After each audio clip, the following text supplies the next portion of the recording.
नमस्कार दोस्तों, एक बार फिर से आप सभी का स्टडी 91 परिवार में बहुत बहुत स्वागत है।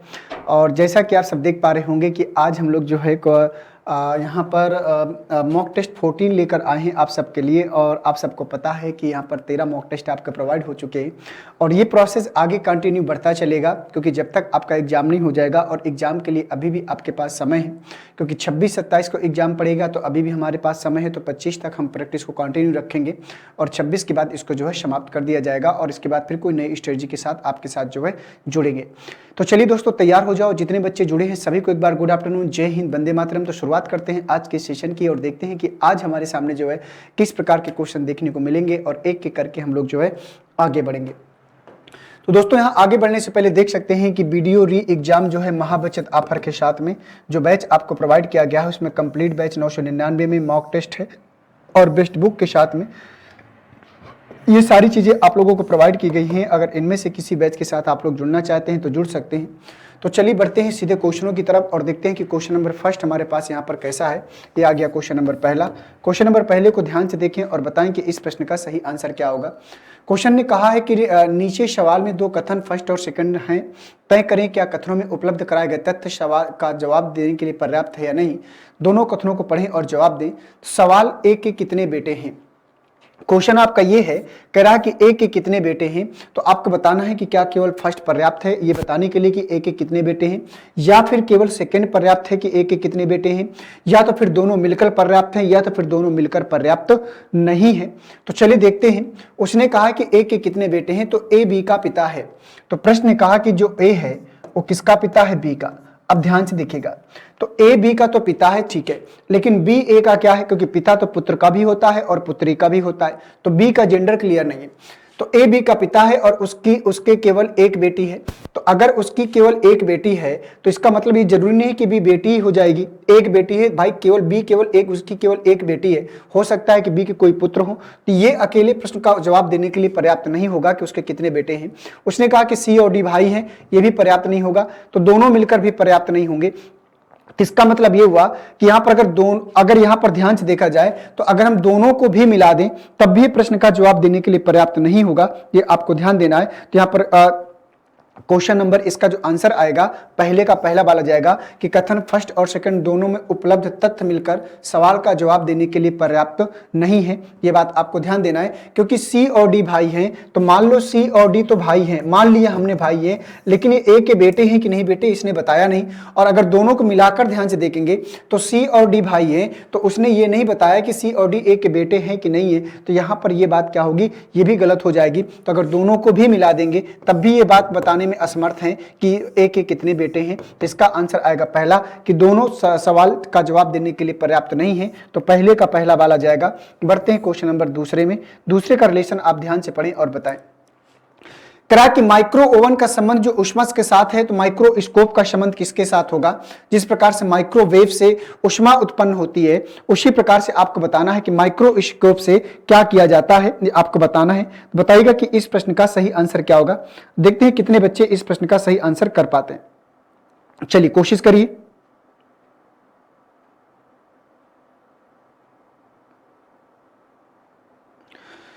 तो हम सबको पता है कि माइक्रोवेव ओवन से हम क्या करते हैं, ऊष्मा मिलती है, क्योंकि इससे जो है हम क्या करते हैं, खाद्य पदार्थों को पकाने का प्रयास करते हैं, पकाते हैं।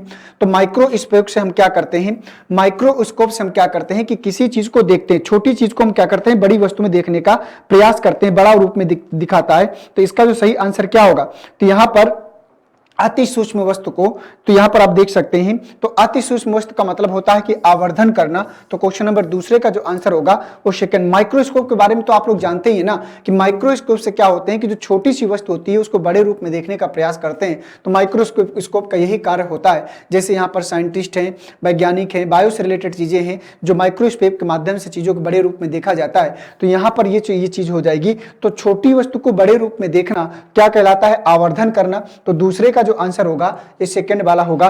परीक्षण करना हो नहीं सकता, मनोहर हो नहीं सकता, जांच माइक्रोवेव से जांच की नहीं जाती, तो इसका मतलब ये हुआ कि इसका जो आंसर होगा किसमें जाएगा, सेकंड वाले में। तो ये ऐसा एक शब्द था आवर्धन करना, जिसके बारे में आप लोगों को पता नहीं था। तो माइक्रोस्कोप के बारे में तो पता है, लेकिन आवर्धन का मतलब नहीं पता है, तब भी आप प्रश्न का आंसर करने में असमर्थ हो जाएंगे, ये आपको ध्यान देना है। तो ऐसे प्रश्नों को करने के लिए शब्दों का मतलब पता होना बहुत जरूरी होता है। तो 2 के बाद चलेंगे क्वेश्चन नंबर 3 में। 3 को ध्यान से पढ़ेंगे और बताएंगे किसका आंसर क्या आएगा। उसने कहा है कि निम्न विकल्पों में निम्न में से कौन सा आरेख लैपटॉप, मदरबोर्ड और कुंजी के बीच आपके रिलेशन को दिखाएगा। तो लैपटॉप, मदरबोर्ड और कुंजी, बताइए 1 में जाएगा, 2 में जाएगा, 3 में जाएगा या फिर 4 में जाएगा। तो चलो बताओ इस प्रश्न का सही आंसर क्या होगा।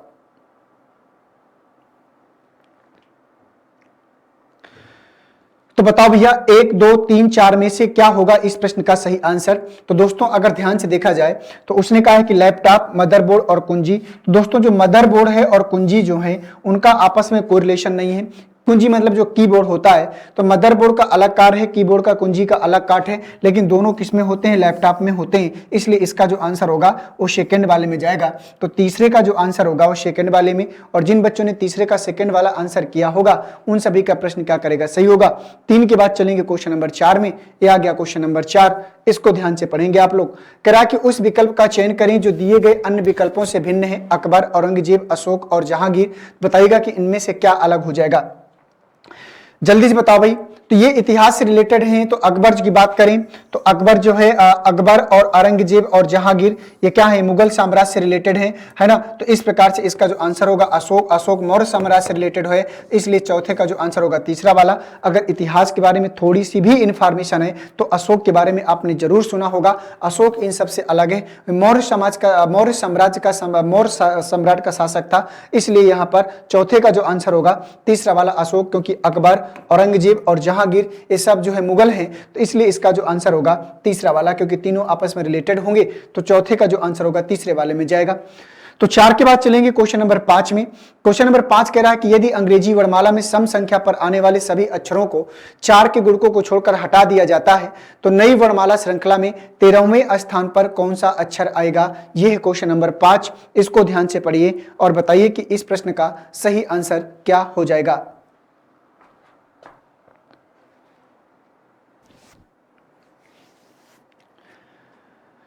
तो पढ़िए दोस्तों और बताइए कि इसका सही आंसर क्या होगा। तो उसने कहा कि यदि अंग्रेजी वर्णमाला में सम संख्या पर आने वाले सभी अक्षरों को, लेकिन 4 के गुणकों को छोड़कर, तो सम संख्या पर आने वाले जितने भी अक्षर हैं सबको हटाना है, लेकिन 4 के गुणकों को छोड़कर, मतलब 4 के मल्टीपल में जो आएंगे वो भी सम संख्या पर आएंगे, 4, 8, 12, 16, लेकिन उनको छोड़कर हटाना है। तो आइए देखते हैं।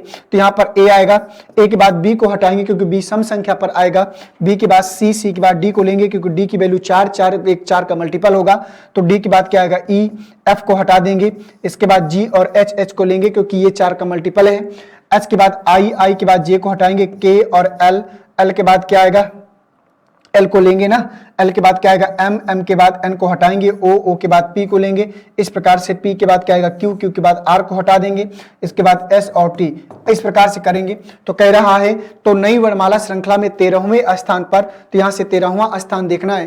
तो 1, 2, 3, 4, 5, 6, 7, 8, 9, 10, 11, 12 और 13, तो 13वें स्थान पर क्या आएगा क्यू, और क्यू कहां जाएगा, ऑप्शन नंबर तीसरे में। तो 5वें का जो आंसर होगा वो तीसरे में जाएगा, और जिन बच्चों ने 5वें का तीसरा वाला आंसर किया होगा उन बच्चों का प्रश्न क्या करेगा, सही। देखो प्रश्न में ऐसा कुछ नहीं, और ये प्रश्न मुझे लगता है कि मैंने इससे पहले भी आपको कराया है, और अगर आपने मेरी क्लास इससे पहले देखी होगी जिन बच्चों ने, तो उन बच्चों को इस प्रश्न का प्रारूप समझ में आ गया होगा कि लैंग्वेज क्या कहती है। प्रश्न में कुछ नहीं था, बस लैंग्वेज को समझना था, और जिन बच्चों को लैंग्वेज पकड़ में आ गई होगी तो ये बहुत ज्यादा टफ क्वेश्चन नहीं था, आसानी से आप इसका आंसर कर सकते थे। तो 5वें का जो आंसर आएगा वो 3 में जाएगा। 5 के बाद चलेंगे क्वेश्चन नंबर 6 में। ये आ गया क्वेश्चन नंबर 6, कह रहा कि 3 बजे घड़ी की मिनट और घंटे की सुइयों के बीच बने प्रतिकोण का, प्रतिवर्त कोण का मान क्या होगा। बताइए, प्रतिवर्त का मतलब होता है रिफ्लेक्सिव एंगल, वृहत कोण पूछ रहा है। तो बताइए इस प्रश्न का सही आंसर क्या होगा।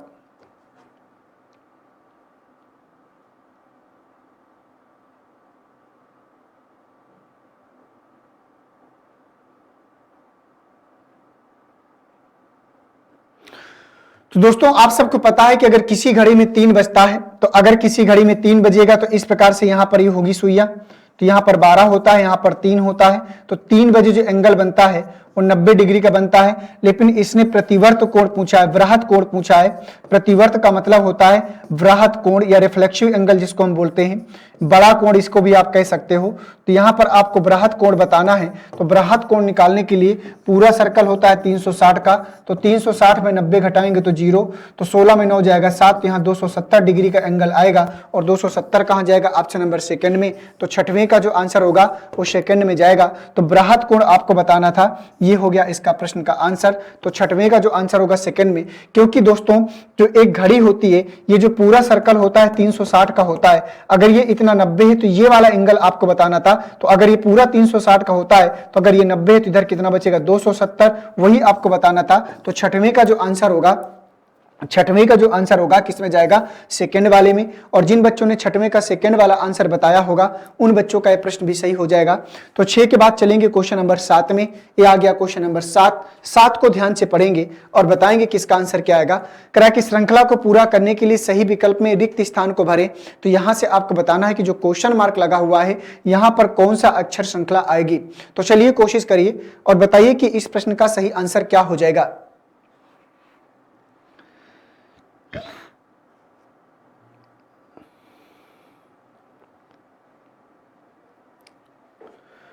तो यहां से देखेंगे तो 2 और 2 4, 4 2 6, 6 और 2 8, 8 2 10, 10 2 12, 12 और 2 कितना होगा? 14, 14 के लिए n आएगा। तो यहां पर 24 में 3 कम करेंगे तो 21 आएगा, 21 में 3 कम करेंगे तो 18, 18 में 3 कम कर देंगे तो 15, और 15 में 3 कम करेंगे तो 12, और 12 में 3 कम करेंगे तो 9, और 9 में अगर दोस्तों 3 कम करेंगे तो 6, और 6 के लिए क्या आएगा? f। तो NF आएगा। तो यहाँ MFNE तो ये गलत होगा। तो क्वेश्चन नंबर तीसरा सही होगा, ऑप्शन नंबर तीसरा।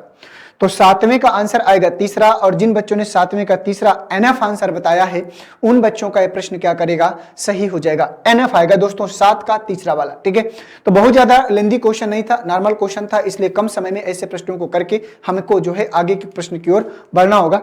तो 7 के बाद चलेंगे क्वेश्चन नंबर 8 में। क्वेश्चन नंबर 8 को ध्यान से पढ़िएगा और बताइएगा कि 8 का सही आंसर क्या आएगा।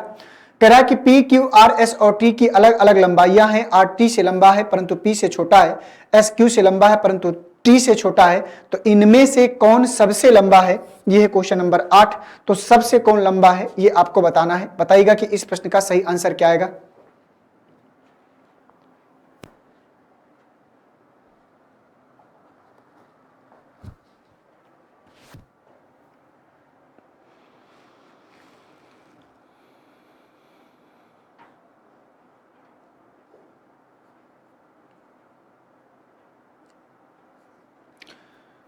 कहा कि आर टी से लंबा है। तो चलिए अब तक आंसर आपने कर लिया होगा। प्रश्न ने कहा कि आर टी से लंबा है परंतु पी से छोटा है।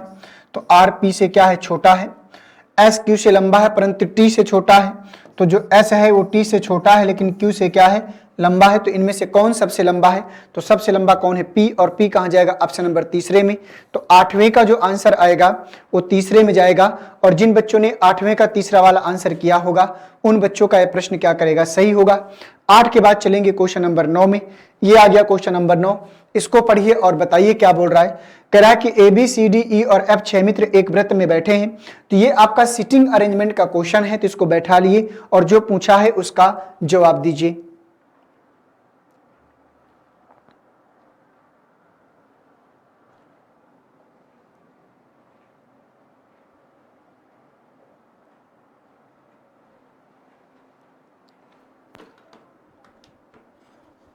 चलिए कोशिश करिए आप लोग, क्या आएगा इसका आंसर।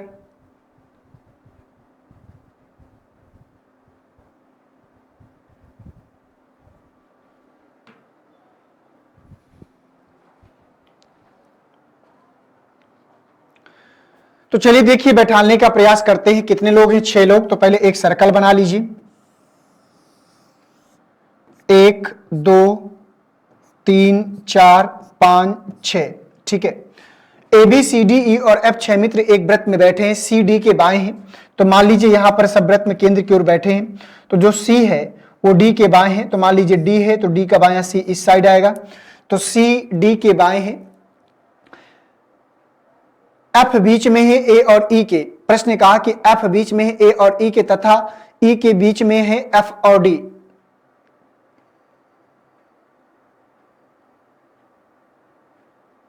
उसने कहा कि एफ बीच में है, उसने कहा कि एफ बीच में है ए और ई के, एफ बीच में है ए और ई के, एक सेंटेंस ये है, तथा ई बीच में है एफ और डी की। ये के शब्द यहां गलत लिखा हुआ है, ई बीच में है एफ और डी के, एक सेंटेंस ये है, ई बीच में है एफ और डी के, तो एफ के बाएं कौन है? तो जो है ई जो है वो बीच में है एफ और डी के, तो ई जो है बीच में है वो एफ और डी के, तो ये इस प्रकार से जाएगा। तो ई बीच में होगा एफ और डी के, और एफ बीच में है ए और ई के, तो एफ जो है बीच में है किसके? ए और ई के, तो एक प्लेस बचा, तो किसका प्लेस नहीं दिख रहा है यहां पर? तो यहां पर बी का प्लेस, तो ये किसका हो जाएगा? बी का। तो कह रहा है कि एफ के बाएं कौन है? तो दोस्तों अगर ध्यान से देखें तो यहां पर देखा जाए तो एफ के बाएं पूछा है, तो चलो बताओ कि एफ के बाएं कौन होगा? तो एफ का बायां तो इस प्रकार से बैठेगा, तो एफ के बाएं कौन होगा? ई, और ई कहां जाएगा? ऑप्शन नंबर 4 में। तो 9 का जो आंसर होगा वो ऑप्शन नंबर 4 में जाएगा, और जिन बच्चों ने 9 का ऑप्शन नंबर 4 बताया होगा उन बच्चों का प्रश्न क्या करेगा? सही होगा, एफ के बाएं ई बैठेगा। 9 का ऑप्शन नंबर 4 जाएगा। अगर आपने सही से बैठाला होगा तो आंसर आपके एफ के बाएं आसानी से मिलेगा। एफ के बाएं ई है और एफ के राइट में कौन है? ए है। तो चलिए बढ़ते हैं नेक्स्ट क्वेश्चन में, देखते हैं कि अगला क्वेश्चन हमसे क्या पूछ रहा है। क्वेश्चन नंबर 10, यदि अंग्रेजी वर्णमाला को पहले और अंतिम अक्षर को छोड़कर, मतलब पहले और अंतिम अक्षर को छोड़ देना है, मतलब ए को और जेड को छोड़ देना है, 4 भागों में बांटा जाता है और प्रत्येक भाग को रिवर्स कर दिया जाता है, तो बाएं से 18वां अक्षर क्या होगा? बताओ भाई। बहुत ही शानदार जबरदस्त क्वेश्चन है।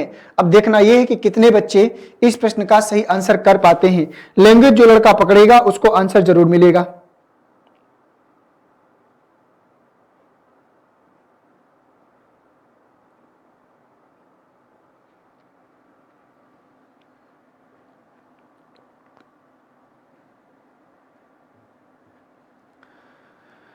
तो चलिए आइए देखते हैं कि कितने बच्चे इस प्रश्न का सही आंसर कर पाते हैं। यदि अंग्रेजी वर्णमाला के पहले और अंतिम अक्षर को छोड़ दें, तो अगर पहले और अंतिम अक्षर को छोड़ेंगे तो 26 में 2 अक्षरों को छोड़ेंगे तो कितने बचेंगे? 24।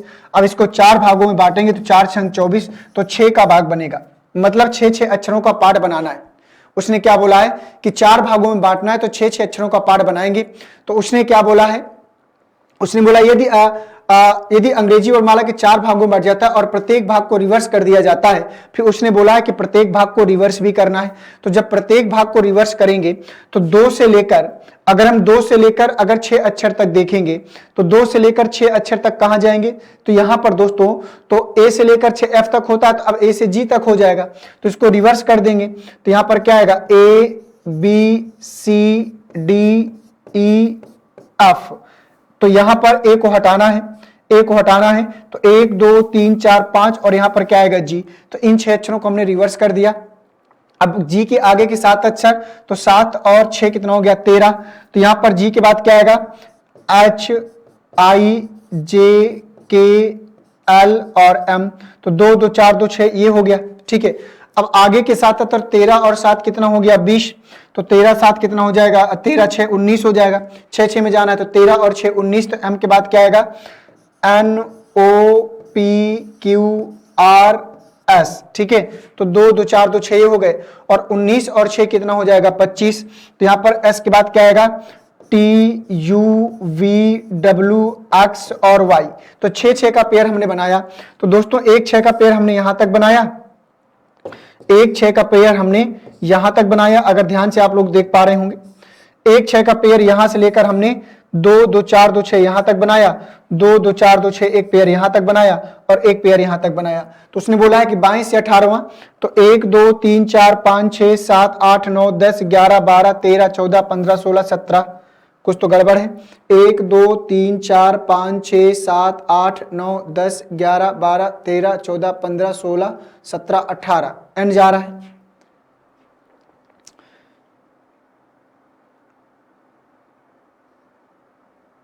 एच आई जे के एल एम, 2 2 4 2 6, एम के बाद N O P Q R S, 2 2 4 2 6, पहले और अंतिम अक्षर को छोड़कर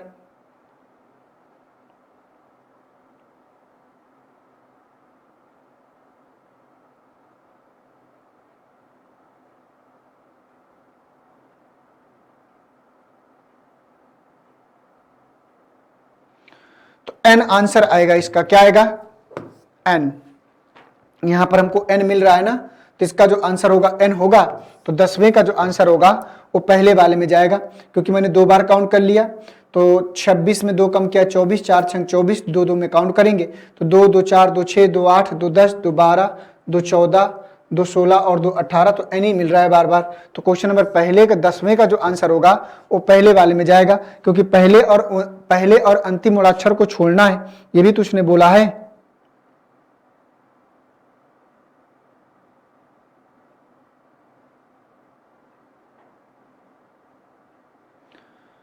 यदि अंग्रेजी वर्णमाला को पहले और अंतिम अक्षर को छोड़कर 4 भागों में बांटा जाता है, उसने बोला है कि 4 भागों में बांटा जाता है।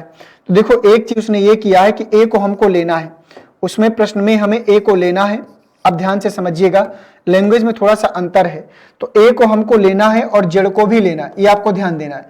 मतलब पहले और अंतिम और अक्षर को छोड़कर 4 भागों में बांटना है। उसने ये नहीं कहा कि ए और जड़ को अंग्रेजी वर्णमाला से हटा देना है, ये हम लोग गलत पढ़ रहे थे। उसने कहा कि पहले और अंतिम और अक्षर को छोड़कर, मतलब 4 भागों में बांटा जाता है यदि अंग्रेजी वर्णमाला। तो ए को और जड़ को छोड़कर बाकी के अक्षरों को 4 भागों में बांटना है, और बाकी के अक्षरों को 4 भागों में बांटना, उनको रिवर्स करना है। तो कह रहा है कि 22 से 18वां अक्षर, तब इस सिचुएशन में आंसर क्या मिलेगा? ओ। तो इसका जो आंसर होगा सेकंड वाला ओ जाएगा, 10वें का सेकंड वाला। बार बार वही लैंग्वेज में प्रॉब्लम हो रही थी, तो यहां पर उसने कहा कि पहले और अंतिम अक्षर को छोड़कर 4 भागों में बांटना है, मतलब ए और जड़ को हटाना नहीं है। हमने क्या किया था? हटा दिया था, इसलिए आंसर हमको एन मिल रहा था। तो इसका जो आंसर होगा वो सेकेंड वाले में ओ के रूप में जाएगा। तो 10वें का जो आंसर होगा वो सेकेंड वाले में जाएगा दोस्तों, ठीक है। तो चलिए फाइनली जो हम लोग गलती कर रहे थे उसको हमने यहां पर पकड़ लिया है। तो 10वें का जो आंसर होगा वो सेकेंड वाले में जाएगा। आइए बढ़ते हैं 10 के बाद क्वेश्चन नंबर 11 में। ये आ गया क्वेश्चन नंबर 11। क्वेश्चन नंबर 11 को ध्यान से पढ़िएगा और बताइएगा कि 11 का सही आंसर क्या होगा। उसने कहा कि अंकों के निम्नलिखित समूह में कितने ऐसे 6 हैं जिनकी पूर्ववर्ती 9 हो और परावर्ती भी 9 हो, मतलब 6 के पहले भी 9 हो और 6 के बाद भी 9 हो। ऐसे 6 की संख्या आपको बताना है।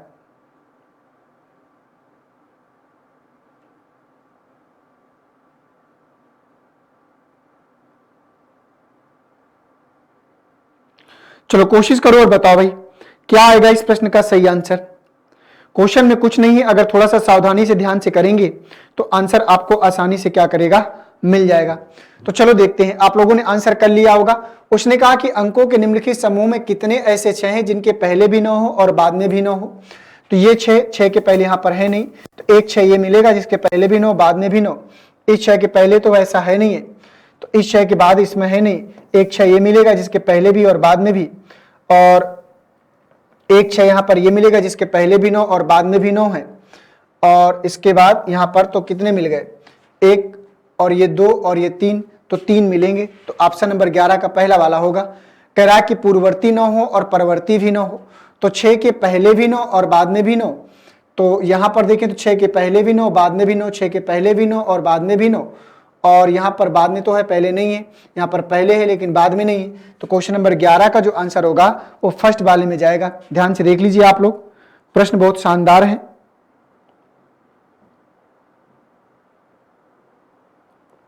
ठीक है, तो चलिए फाइनली क्वेश्चन नंबर 11 को हम लोगों ने कंप्लीट कर लिया। 11 के बाद चलते हैं क्वेश्चन नंबर 12 में। ये आ गया क्वेश्चन नंबर 12।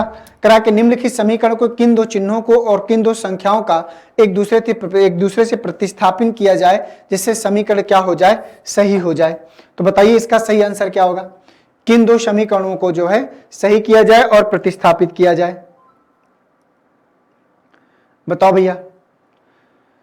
मतलब किन दो, मतलब चिन्हों को भी चेंज कर दें और किन दो संख्याओं को भी चेंज कर दें जिससे समीकरण सही हो जाए। तो थोड़ा सा आपको दिमाग लगाना पड़ेगा, तभी जाकर आप वहां तक पहुंच पाओगे। तो चलो कोशिश करो और बताओ कि इसका सही आंसर क्या होगा। देखते हैं कितने बच्चे वहां तक पहुंच पाते हैं। क्वेश्चन ये भी अच्छा है। तो दोस्तों देखो एक चीज और आपको ध्यान देना है कि अगर हम यहां पर ध्यान से देखें, हमको 43 लाना है, ठीक है। तो डिवाइड अपनी जगह सही है, और यहां पर अगर चेंज करते हैं तो प्लस और माइनस को अगर चेंज कर दे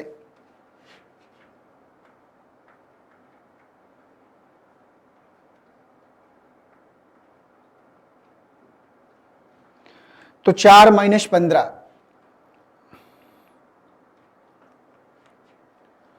देखो यहाँ पर जो डिवाइड लगा है ना, यहाँ पर प्लस होगा, नहीं तो प्रश्न पूरा गलत हो जाएगा। अब बनाएंगे तो आंसर मिल जाएगा, ठीक है। तो डिवाइड 2 बार नहीं आएगा, डिवाइड एक ही बार आएगा, ये आपको ध्यान देना है, डिवाइड 2 बार नहीं आएगा। तो 4 - 15। तो दोस्तों यहाँ पर अगर हम ऑप्शन नंबर 4 को उठाएं, प्लस और माइनस को, 4 और 40 को चेंज करें तो यहाँ पर 4 आएगा। तो 4 और 40 को चेंज करेंगे तो यहाँ पर 40 हो जाएगा, क्योंकि 4 और 40 को चेंज करना है, माइनस और प्लस को, तो माइनस की जगह क्या आएगा प्लस, और यहाँ पर क्या आएगा 15। तो यहाँ प्लस है तो यहाँ पर क्या हो जाएगा -6, और यहाँ पर क्या आएगा गुणे, तो यहाँ पर गुणे, तो यहाँ पर 40 की जगह 4 हो जाएगा, और डिवाइड 2, और बराबर हमें कितना लाना है 43 लाना है। तो ये कितना हो जाएगा 2 दूना 4, 6 दूना 12, तो 40 और प्लस 15 और -12, 15 में 12 घटा देंगे कितना बचेगा 3, तो 40 और प्लस 3 कितना हो जाएगा 43। तो देखो 43 मिला, अभी हमको यही 43 लाना था, तो कौन सा जाएगा चौथे वाले में जाएगा। तो 12 का जो आंसर होगा वो ऑप्शन नंबर 4 में जाएगा। और अगर आप लोगों ने 12 का 4 ऑप्शन किया है तो प्रश्न आपका क्या करेगा, सही हो जाएगा। बोलो बात समझ में आई कि नहीं आई। 12 का ऑप्शन नंबर 4 में जाएगा, ठीक है। तो इस प्रकार से प्रश्नों को हम लोगों को जो है सॉल्व करना है। तो चलिए बढ़ते हैं नेक्स्ट क्वेश्चन की तरफ और देखते हैं कि अगला क्वेश्चन क्या आएगा। तो चलिए दोस्तों, क्वेश्चन नंबर 13 का आंसर बताइए आप लोग, क्या आएगा क्वेश्चन नंबर 13 का। सावधानी के साथ में आगे बढ़ेंगे। उसने कहा कि यदि 16 स्टार 8 का मतलब 10 से है, तो आपको यह सोचना है कि इसमें ऐसा क्या कर दिया जाए कि इसमें 10 मिल जाए। तो पहले सोचिए और बताइए कि इसमें ऐसा क्या किया जाए, जल्दी से बताओ भाई। तो 16 में ऐसा क्या कर दिया जाए कि यहां पर हमको 10 मिल जाए, चलो बताओ।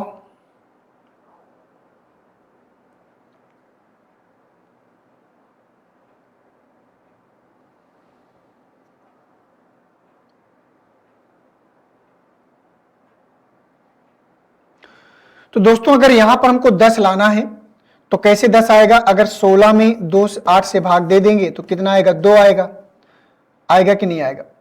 हमको 10 लाना है तो 2 में हम क्या करें 5 का गुणा करा दें, तो 2 पंचे 10 मिलेगा। इस प्रकार से अगर ये बात सही है तो यहां भी इसको अप्लाई करेंगे।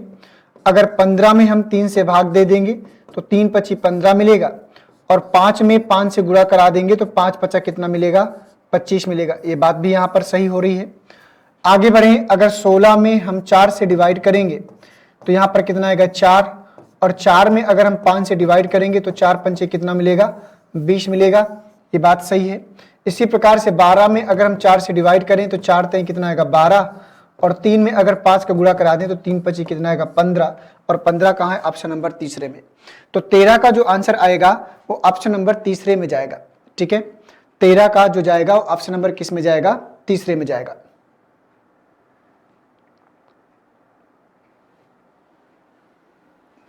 आइए बढ़ते हैं क्वेश्चन नंबर 13 के बाद क्वेश्चन नंबर 14 में।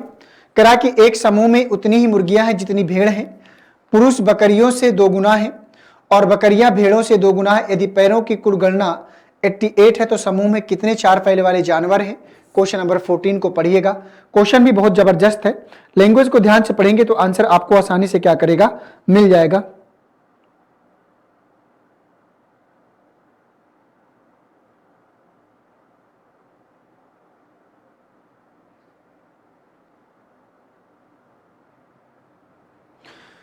कह कि एक समूह में उतनी ही मुर्गियां हैं जितनी भेड़ हैं, ठीक है, ये आपको ध्यान देना है। तो मान लो अगर भेड़ों की संख्या हम x मान लें तो मुर्गियों की संख्या भी x हो जाएगी, क्योंकि मुर्गी और भेड़ की संख्या क्या है बराबर, ये हो गया। फिर आगे प्रश्न क्या बोला है, पुरुष बकरियों से 2 गुना है और बकरियां भेड़ों से 2 गुना है। तो जो बकरी है वो भेड़े से क्या है 2 गुना है। तो जो बकरी है दोस्तों, जो बकरियां हैं, जो बकरी है वो भेड़ों से 2 गुना, भेड़ x है तो बकरी कितना हो जाएगा 2x, बकरी कितना हो जाएगा 2x। और इसके बाद पुरुष क्या है, उसने बोला कि पुरुष बकरियों से 2 गुना है, तो जो वहां पर पुरुष हैं जो चरवाहे हैं वो बकरियों से 2 गुना है, तो 2x का गुना कितना हो जाएगा 4x। यदि पैरों की कुल संख्या गणना करने पर 88, तो भेड़ का कितना पैर होता है 4, तो 4 का गुणा, मुर्गी का 2 तो 2 का गुणा, बकरी का 4 तो 4 का गुणा, पुरुष का 2 तो 2 का गुणा। तो कितना हो जाएगा 4x और प्लस 2x और प्लस 4 दुनाई 8x और प्लस 2 चौको 8x बराबर कितना हो गया 88 के बराबर हो जाएगा। अब इससे यहां से x की वैल्यू निकाल लो, आपको आंसर मिल जाएगा। तो चलो देखते हैं, 8 8 16, 16 4 20 और 2 22, तो 22x बराबर कितना हो जाएगा 88। तो 22 चौको 88, तो x बराबर कितना आएगा 4, x की वैल्यू 4 आई। तो उसने बोला तो समूह में कितने 4 पैर वाले जानवर हैं, तो 4 पैर वाले जानवर एक ये हो जाएगा, तो 4 चौको 16, 16 क्या हो जाएंगे भेड़, भेड़ों की संख्या कितनी हो जाएगी 16, यहां पर रखेंगे है ना, x की जगह 4। और इसके बाद 4 पैर वाले जानवर बकरी है, तो यहां रखेंगे, तो 4 दूनी 8, 8 चौको कितना हो जाएगा 32, तो 6 और 2 कितना हो जाएगा 8, 3 और 1 कितना हो जाएगा 4। तो 4, क्या कुछ गड़बड़ हो गया क्या? समूह में कितने 4 पैर वाले जानवर, तो 4 पैर वाले जानवर पूछा है, तो 4 पैर वाले जानवर की संख्या कितनी हो जाएगी?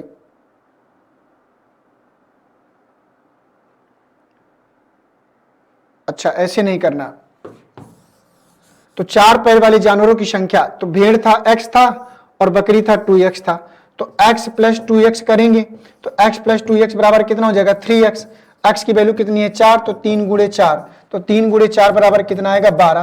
तो 4 पैर वाले जानवरों की संख्या 12 निकल कर आएगी, ठीक है, क्योंकि वहां पर अगर गुणा कराते हैं पैरों की संख्या के साथ में तो समीकरण फिर पैरों की संख्या निकल कर आएगी, वो इसलिए गलत हो जाएगा। तो यहाँ पर हमें नंबर ऑफ संख्या निकालनी है, तो भेड़ों की संख्या हमने x माना था और बकरी की संख्या 2x, तो x और 2x कितना हो गया टोटल 4 पैर वाले जानवर 3x, x की वैल्यू कितनी 4, तो 3 चौको 12, तो 4 पैर वाले जानवरों की संख्या कितनी आएगी सेकेंड आएगी 12।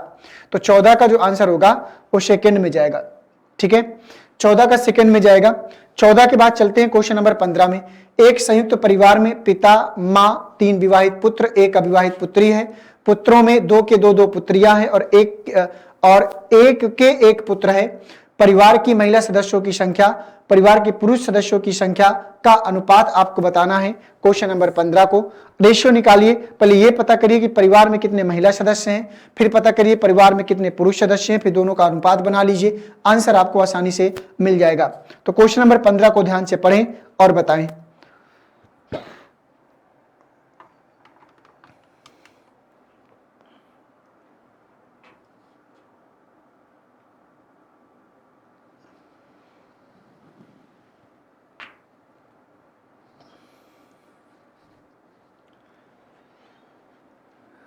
पंद्रह को पढ़िएगा और बताइएगा। एक संयुक्त परिवार में पिता, मां, 3 अविवाहित पुत्र, 1 अविवाहित पुत्री। तो रिलेशन को अगर अच्छे से बना पाएंगे कि कौन कौन है परिवार में, तो फिर आप इसका रेशियो भी आसानी से बना पाएंगे बगैर किसी प्रॉब्लम के। देखो यहां पर प्रश्न कहा है कि एक परिवार में एक पिता है, तो जब पिता है तो एक पुरुष हो जाएगा, तो पुरुषों की संख्या पहले निकाल लें। तो पिता, पुरुषों की संख्या पहले निकालते हैं। पिता तो यहां पर 1 होगा, प्लस 3 विवाहित पुत्र, तो 3 पुत्र हो जाएंगे, और इसके बाद 1 अविवाहित पुत्री है। पुत्रों में 2 के 2 पुत्रियां हैं और 1 पुत्र है, तो 1 ये हो जाएगा, है ना। तो पुरुषों की संख्या पहले हमें टोटल यहां पर निकालनी है। तो 3 और 1 4 और 1 5, तो टोटल पुरुष कितने हो जाएंगे 5, और इसके बाद यहां पर महिलाओं की संख्या निकालते हैं। एक परिवार में पिता और माँ 1 हो जाएगी, 3 विवाहित पुत्र हैं तो 3 उनकी पत्नियां हो जाएंगी, 1 अविवाहित पुत्र। पुत्रों में 2 की 2 पुत्रियां हैं, तो 2 की 2 पुत्रियां, तो 2 पुत्रियां 2 की, तो 2 और 2 4 हो जाएंगी। कितनी हो जाएंगी 2 और 2 कितनी हो जाएंगी 4 हो जाएंगी, ठीक है। इसी प्रकार से आपको जो है बढ़ना है। पुत्रों में 2 के 2 पुत्रियां हैं, तो 2 और 4, और इसके बाद कह रहा है तो परिवार की महिला सदस्यों की संख्या 3 2 5 2 7 और 1 9, तो टोटल कितना निकल कर आएगा 9, ये हो गया। उसने पूछा कि उसने पूछा परिवार की महिला सदस्यों की कुल संख्या और परिवार के पुरुष सदस्यों की। तो पहले मेल और बाद में फीमेल, तो मेल कितना आया 9 और फीमेल, एक सेकेंड, पहले फीमेल और बाद में मेल, तो फीमेल की संख्या कितनी है 9 और मेल की संख्या कितनी है 5, तो 9 अनुपाते 5, और 9 अनुपाते 5 कहां जाएगा सेकंड में। उसने पहले महिला की बात किया है और बाद में पुरुष सदस्यों की बात किया, तो पहले फीमेल निकालना है बाद में। आप 5 अनुपाते 9 नहीं बता सकते, नहीं, गलत हो जाएगा, ठीक है। तो 15 का जो आंसर होगा वो सेकंड वाले में जाएगा। तो जो पूछेगा, जो जिसका पहले रेशियो पूछेगा पहले उसी का रेशियो बताएंगे। तो 15 का जो आंसर होगा वो सेकंड वाले में जाएगा। तो क्वेश्चन ये भी अच्छा था, देख सकते हैं कि आप लोगों ने इस क्वेश्चन का आंसर क्या किया है। तो दोस्तों यहाँ देख सकते हैं कि आगे बढ़ने से पहले स्टडी 91 के द्वारा जो बुक्स आप लोगों को प्रोवाइड की गई हैं उनमें से कौन कौन सी बुक्स है, जैसे अपनी हिंदी है, हिंदी की आरओ है, प्रैक्टिस बैच है, प्रैक्टिस बुक बीडी पेट का, इसके बाद वीडियो की बुक्स हैं, स्टैटिक जी के पेट का, तो ढेर सारी बुक्स आपको प्रोवाइड किया गया है। अगर इन बुक में से किसी का भी आप एग्जाम की तैयारी करते हैं, पढ़ना चाहते हैं तो आप जुड़ सकते हैं। क्वेश्चन नंबर 16 में कह रहा है, क्वेश्चन नंबर 16 कि दिए गए विकल्प में जो संज्ञा असंगत है उसे आपको चुनकर बताना है। तो बताओ भाई इसमें से क्या असंगत है आप सबके अकॉर्डिंग।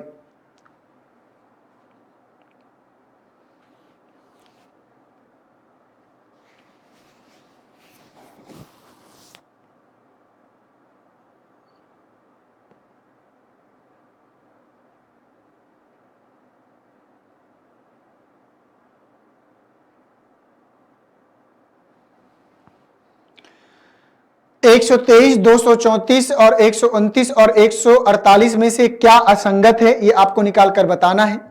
तो कोशिश करिए आप वहां तक पहुंच जाएंगे। क्वेश्चन नंबर 16 का थोड़ा सा मैं आपको यहां पर समय दे देता हूं जिससे आपका आंसर सही तरीके से आ जाए। बताइएगा, तो इसमें असंगत आपको बताना है, तो सीरीज पकड़ने का प्रयास न करें। असंगत देखिए यहां पर क्या है। तो दोस्तों अगर इसको 3 से डिवाइड करेंगे तो 3 से डिवाइड है, इसको 3 से डिवाइड करेंगे तो 3 सत्ते 21, 3 8 24, ये भी 3 से डिवाइड है। इसको 3 से डिवाइड करेंगे 3 चौको 12, 3 त्रिका 9, इसको 3 से डिवाइड करेंगे तो 3 चौको 12 और 3 9 27, तो ये 3 से डिवाइड नहीं है, तो यही संख्या संगत होगी 148, और 148 कहाँ जाएगा ऑप्शन नंबर चौथे में। तो 16 का जो आंसर होगा वो ऑप्शन नंबर 4 में 148 जाएगा। और अगर आपने 148 दिखा है तो आंसर सही होगा। तो 3 से डिवाइडेड ये भी है, 3 से डिवाइडेड ये भी है, 3 से डिवाइडेड ये भी है, लेकिन 148 जो है वो 3 से डिवाइडेड नहीं होगा। तो 16 का आएगा चौथा वाला। 16 के बाद चलेंगे क्वेश्चन नंबर 17 में। निम्नलिखित श्रृंखला में प्रश्न चिन्ह के स्थान पर क्या आएगा। 250, 350, 471 और 615 में से आपको बताना है कि क्या आएगा इसका सही आंसर।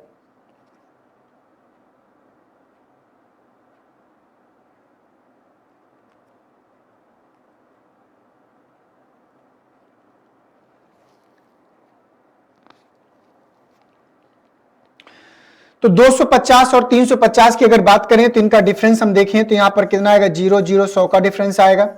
यहां पर 1 का डिफरेंस, 7 में 5 गया 2, 4 में 3 गया 11 का 121 का डिफरेंस, 5 में 1 जाएगा 4, और 11 में अगर 7 घटा दें तो 7 4 11, यहाँ पर 1 4 आएगा, और यहाँ 5 5 144 का। तो ये 10 का स्क्वायर है, ये 11 का स्क्वायर है, ये 12 का स्क्वायर है। तो आगे जो जाएगा वो 13 का स्क्वायर, और 13 का स्क्वायर क्या होता है 169। तो 9 और 5 कितना हो गया 14, 6 1 7 और 1 कितना आएगा 8, और इसके बाद 6 और 1 कितना आएगा 7, तो 784 आएगा। और 784 का है ऑप्शन नंबर फर्स्ट में। ठीक है, 784। तो 9 5 14, 6 1 7 1 8, 6 और 1 7, तो 784। तो 17 का जो आंसर आएगा वो ऑप्शन नंबर फर्स्ट में जाएगा। और अगर आप लोगों ने 17 का फर्स्ट वाला आंसर किया है तो प्रश्न आपका सही होगा।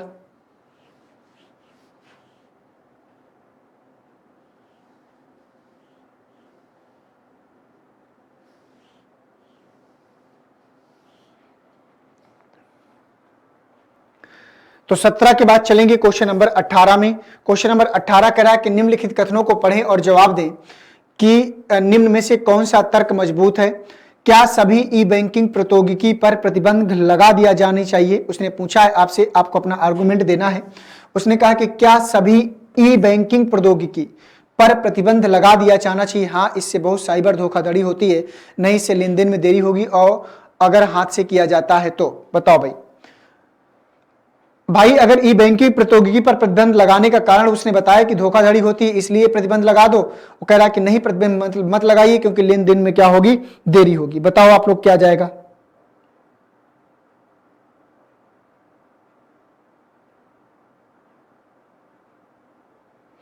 तो मेरे अकॉर्डिंग तो यहां पर अगर ध्यान से देखा जाए तो यहां पर उसने कहा कि क्या सभी ई बैंकिंग प्रौद्योगिकी पर प्रतिबंध लगा दिया जाना चाहिए। हाँ, इससे बहुत साइबर धोखाधड़ी होती है। ये तो बात तो सही है भाई कि क्योंकि बैंकिंग जो ई बैंकिंग जो प्रौद्योगिकी है, जो हम इससे पैसों का आदान प्रदान डिजिटल माध्यम से करते हैं, इससे बहुत लोगों को नुकसान होता है ई बैंकिंग।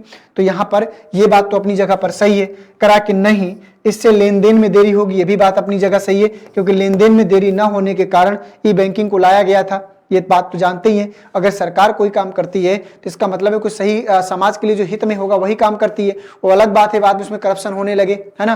तो यहाँ पर नहीं इससे लेन देन में देरी होगी और हाथ से किया जाता है, अगर हाथ से किया जाएगा तो लेन देन में तो देरी होगी, इसीलिए ई बैंकिंग का काम किया गया था। तो लेकिन फिर भी वहां धोखाधड़ी हो रही साइबर। तो अपनी अपनी जगह दोनों बातें सही है। तो तर्क फर्स्ट और तर्क सेकंड दोनों क्या होंगे, मजबूत होंगे। तो 18 का जो आंसर होगा वो ऑप्शन नंबर किस में जाएगा, सेकंड में जाएगा। और अगर 18 का सेकंड आपने किया है तो प्रश्न सही होगा। 18 के बाद चलते हैं 19 में। एक क्वेश्चन नंबर 19 आ गया। निम्नलिखित श्रृंखला में प्रश्न चिन्ह के स्थान पर क्या आएगा, 1, 2, 10 और 37 और क्वेश्चन मार्क में से क्या सही होगा, ये आपको बताना है।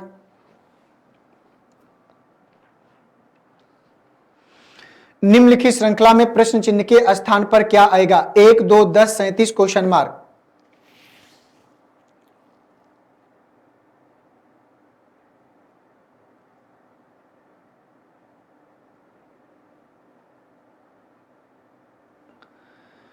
निम्नलिखित श्रृंखला में प्रश्न चिन्ह के स्थान पर क्या आएगा, 1, 2, 10, 37 और क्वेश्चन मार्क।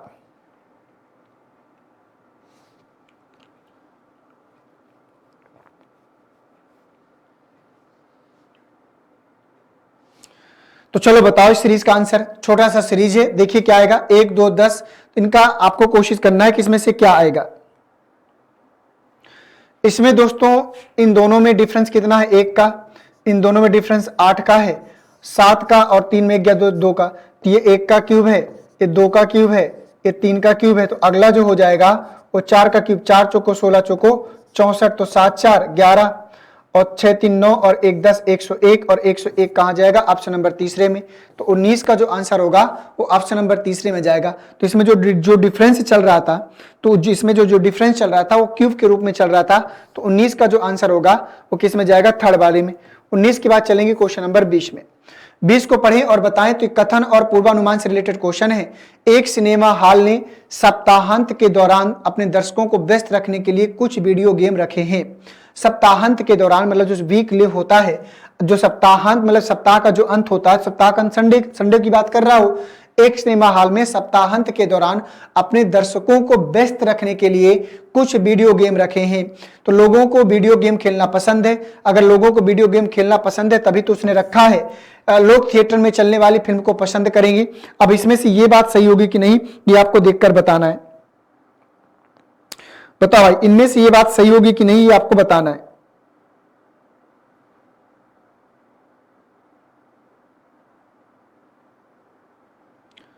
बताओ भैया, लोग थिएटर में चलने वाली फिल्म को पसंद करते हैं कि नहीं करते हैं, ये आपको बताना है।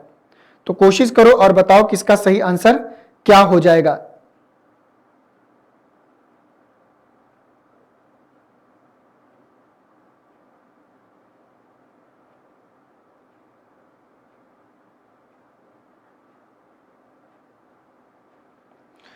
तो लोग थिएटर में चलने वाली फिल्म को पसंद करेंगे।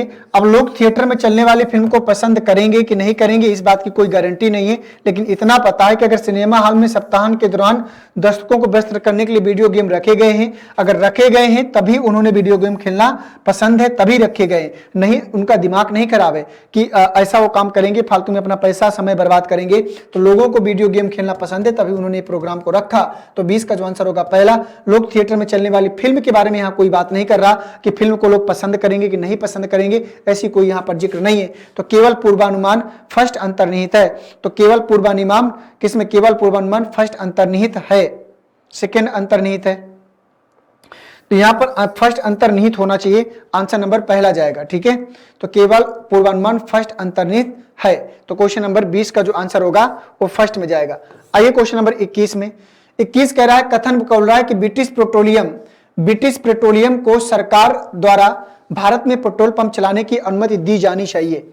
इसको पढ़िए और बताइए, क्या ब्रिटिश पेट्रोलियम को सरकार द्वारा भारत में चलाने की अनुमति दी जानी चाहिए कि नहीं दी जानी चाहिए।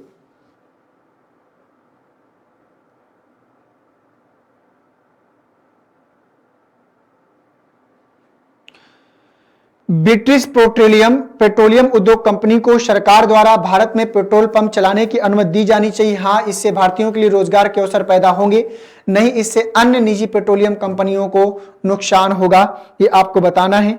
बताइए कि इस प्रश्न का सही आंसर क्या होगा।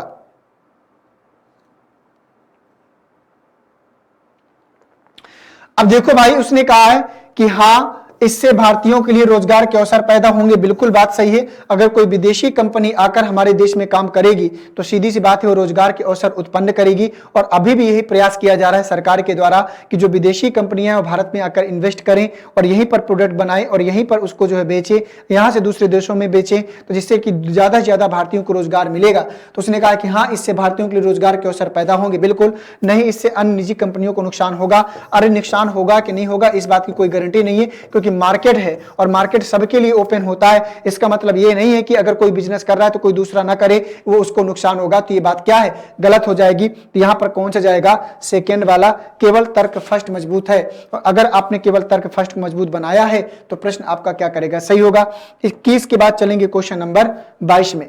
क्वेश्चन नंबर 22 को ध्यान से पढ़ेंगे और बताएंगे कि क्वेश्चन नंबर 22 का सही आंसर क्या होगा। करा कि मुगिल, नयंक, भुवन, शामली, रागुल का संबंध एक ही परिवार से है।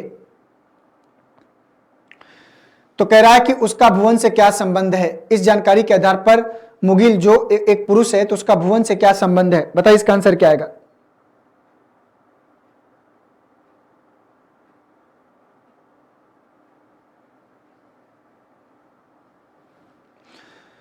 तो कह रहा कि मुगिल, नयंक, भुवन और शामली, इस प्रकार जाएगा।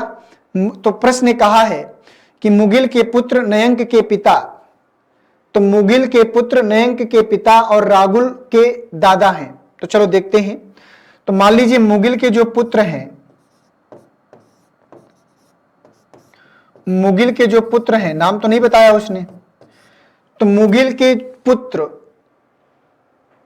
नयंक के पिता और रागुल के क्या है, दादा हैं। ठीक है। तो मुगिल के जो पुत्र हैं वो नयंक के क्या है, पिता हैं। तो यहां पर ये नयंक के पिता हो जाएंगे।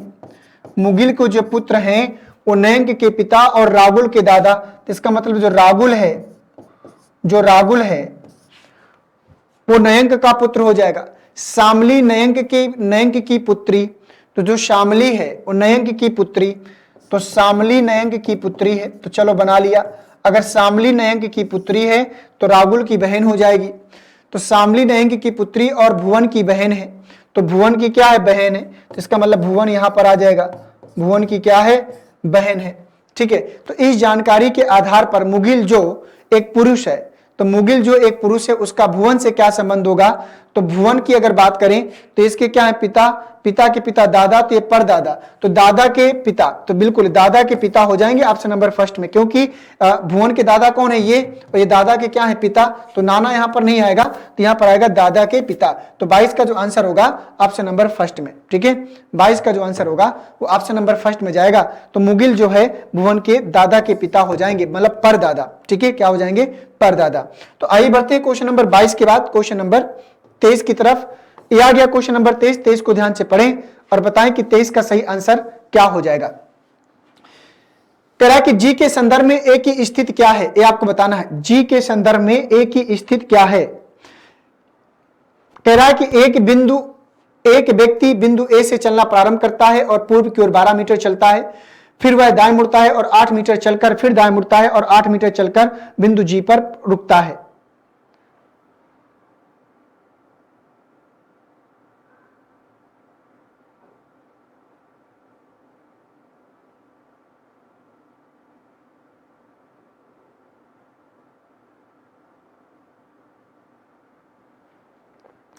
तो जी के संदर्भ में ए की स्थिति, तो पहले हम ये चेक करेंगे क्या अकेले प्रश्न का उत्तर देने के लिए पर्याप्त है कि नहीं। तो आ जाओ देख लेते हैं।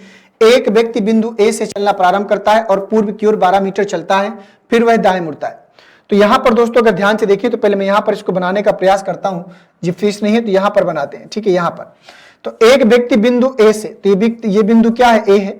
बिंदु ए से चलना आरंभ करता है, पूर्व की ओर 12 मीटर चलता है। तो यहां से दोस्तों पूर्व की ओर क्या करता है, 12 मीटर चलता है, फिर वह दाएं मुड़ता है और 8 मीटर चलता है। फिर यहां से क्या करता है, दाएं मुड़ता है और कितना चलता है, 8 मीटर चलता है।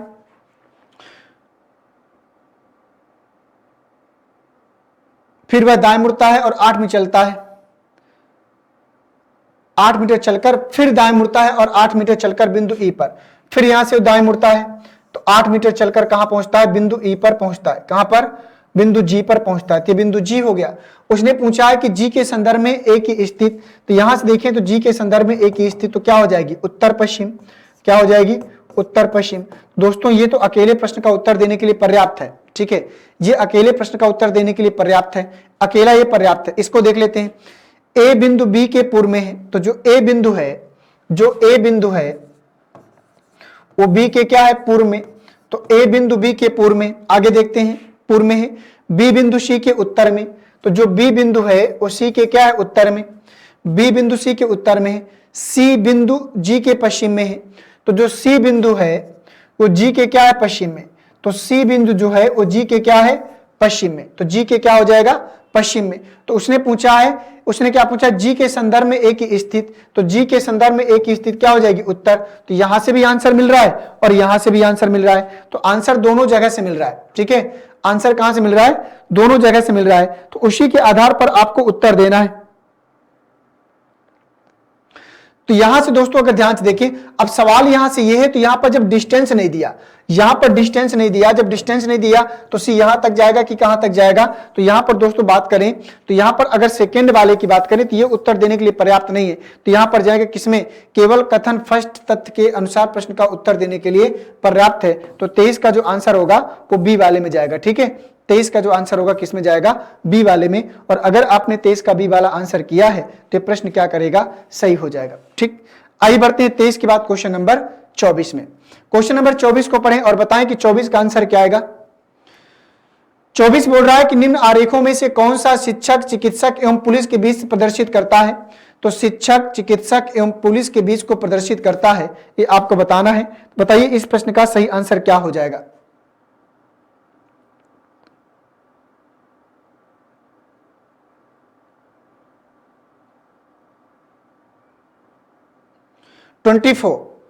शिक्षक, चिकित्सक एवं पुलिस के बीच के रिलेशन को कौन बताता है, ये आपको बताना है। कोशिश करिए।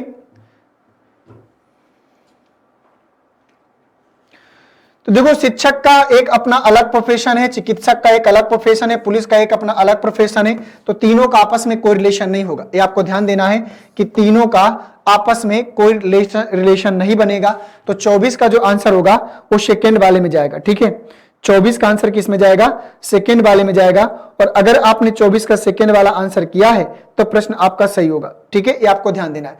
तो शिक्षक में, चिकित्सक में और पुलिस में आपस में कोई रिलेशन नहीं बनेगा। यह आ गया क्वेश्चन नंबर 25।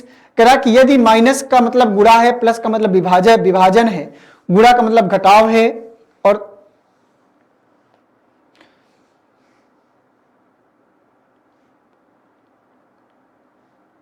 तो समीकरण का ज्ञात करके बताना है कि इसमें से कौन सा समीकरण सही होगा, ये आपको बताना है।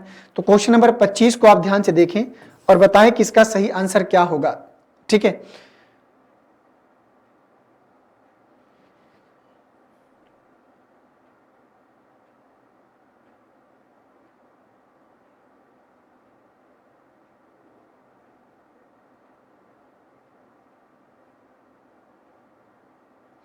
सेकेंड वाले को सॉल्व करके देखें, शायद आंसर मिल जाए। तो 9 यहां पर आएगा। उसने बोला है कि प्लस है विभाजन, तो प्लस की जगह डिवाइड लिख देंगे। इसके बाद माइनस का मतलब देखो, माइनस है गुणन, तो यहां पर गुणे कितना हो जाएगा, 1 हो जाएगा। और डिवाइड है जोड़ना, तो डिवाइड है जोड़ना, तो प्लस कितना हो जाएगा 9, और बराबर हमें लाना है 10, तो 3 3 कितना हो जाएगा 9, और 3 1 9 कितना हो जाएगा 3, तो 3 और प्लस 9, तो 9 3 12, तो हमको 10 लाना था। तो ये बात तो गलत है, ये बात क्या है, गलत है। देखो यहां पर जो पॉइंट लग गए, यहां पर साइन का प्रयोग नहीं किया गया, ठीक है। इसमें भी साइन का प्रयोग नहीं किया गया और इसमें भी कोई साइन मिस कर दिया गया है, ठीक है। तो एक में ये साइन मिस्टेक किया गया है और इसमें ये वाले साइन मिस्टेक किया गया है। तो इसका मतलब 25 में थोड़ा सा प्रॉब्लम हो सकता है। इसको एक बार आप लोग देख लेंगे इसको। तो देखो सेकेंड वाला तो हमने देख लिया, तो सेकेंड वाले से तो आंसर आया नहीं। अगर इसको ध्यान से देखिए 4 वाले से, तो 4 वाले को अगर करके देखें तो माइनस यहां पर कितना है 9, माइनस का मतलब क्या है, बोला है माइनस का मतलब है गुणा, तो गुणे कितना हो जाएगा 7, और डिवाइड है जोड़ना, तो कितना हो जाएगा 7, और इसके बाद प्लस है विभाजन, तो यहाँ डिवाइड कितना हो जाएगा 7, और बराबर कितना लाना है 64, तो 7 एकन्नम 7, 1 आएगा 9 सत्ते 63 और 1 64, तो 64 बराबर 64।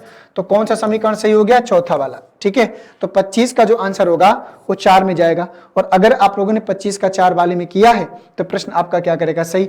यहां पर थोड़ा सा मिस्टेक था, यहां पर कोई साइन मिस कर दिया, यहां भी एक साइन मिस कर दिया, कोई बात नहीं, लेकिन हमको आंसर चौथा वाला मिल चुका है। तो क्वेश्चन नंबर 25 का जो आंसर होगा वो ऑप्शन नंबर 4 में जाएगा। ठीक है, तो चलिए दोस्तों, आज की श्रृंखला को यहीं समाप्त करेंगे और हम लोगों ने 25 क्वेश्चनों की श्रृंखला को कंप्लीट किया है। और इसी प्रकार से कल की जो आपकी क्लास आएगी उसमें एक टॉपिक हम लोग उठाएंगे और बहुत ही शानदार टॉपिक है, जो एग्जाम में अक्सर आपको वहां से क्वेश्चन देखने को मिल जाते हैं ढेर सारे। तो कल के टॉपिक से जुड़ना मत भूलिएगा और कल पेन और कॉपी लेकर बैठें, क्योंकि वहां कैलकुलेटेड क्वेश्चन होंगे और एक एक करके हम लोग आगे बढ़ते बढ़ते चलेंगे।